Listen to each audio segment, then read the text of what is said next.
Hovli qismini qarang, chiroyliligini. Endi fasadni ko'ring. Mana qaranglar. Uchaqramon postidan taxminan 3-3,5 kilometr kirganda shunday Guliston masjidining orqasida joylashgan ikkita yonma-yon yangi hovlimiz sotuvga chiqyapti, xudo xolisa. Bu yerda kattagina yozgi oshxonasi, bitta sanuzor tashab ketilgan. Mashina qo'yish uchun joy вообще bemalol, ko'chaga bemalol mashina qo'ysangiz bo'ladi. Hop, 3-8 sotuv deyaptilar. Общий xonalar soni 6 ta. Podvalga uy tashqarisidan tushamiz. Bitta xonadagi podval, kotelyan pastda joylashgan. Fasad qismiga gap bo'lish mumkin emas, juda ham chiroyli chiqqan. Tanishlarga videoni jo'natib qo'yish esdan chiqmasin. Sizlar bilan hozir to'liq video obzor ko'rib ketamiz. Qani ketdi. Mana asosiy eshikdan kirishdan obzor boshlaymiz. Kirishimizda mana shunaqa kattagina hol qismi tashab ketilgan, qarang. Bu yerda prixojniy mebellar tayyor turibdi, TV zonasi. Kirishimizda sirasi chap qo'lda oshxona qismi. Oshxonasi ham rosa katta qilingan ekan, bemalol o'stirib ham qo'yasiz, to'stirib ham qo'ysangiz bo'ladi. Mana shunaqa panoramnik katta oyna hovliga obzor qilingan. Attachentel ishlatilgan. Ranglarini lekin zo'r tanlabdilar, gap bo'lishi mumkin emas. Baho berib ketasizlar remontlariga. Bu bo'lsa juda ham bir kattagina zal qismi. TV zonasini qarang. Zo'r chiqqan. Oynalari bo'lsa buni orqa hovliga qaraydi. Dal shu yuramiz.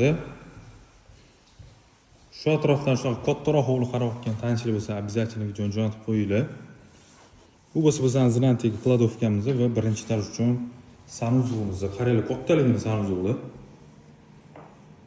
Juda ham katta sanuzol tashkil etibdilar. Zo'r va birinchi etaj uchun bitta spalni xonamiz. Kattagina spalni xona va orqa hovliga mana chiqsangiz bo'ladi bu yoqdan. Bu yoqda ham stolni qo'yib o'tiradigan joy qilib mo'ljallangan.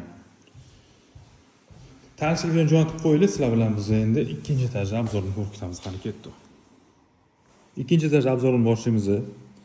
Ziradan chiqirish. Chiqishimizda mana shu garderob uchun joy tashab ketgan ekanlar. Davlatchi xonalarni bir-bir ko'rib chiqamiz. Chap tarafdan boshlaymiz. Birinchi spalni xonamiz. Spalni xonamizning ichida dush o'ylari bor. Ko'rsangiz bo'ladi. Remontlarga e'tibor beramiz. Juda ham chiroyli chiqqan.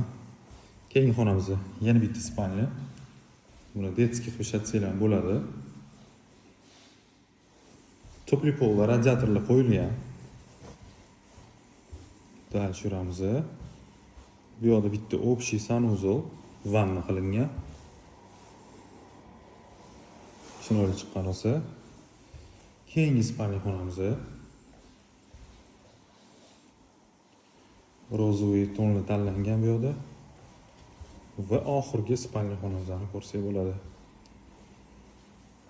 Bu spalnimizda balkonga chiqadigan eshik ham tashab ketilgan. Va bu spalning ichida ham o'zini dush o'ylari bor.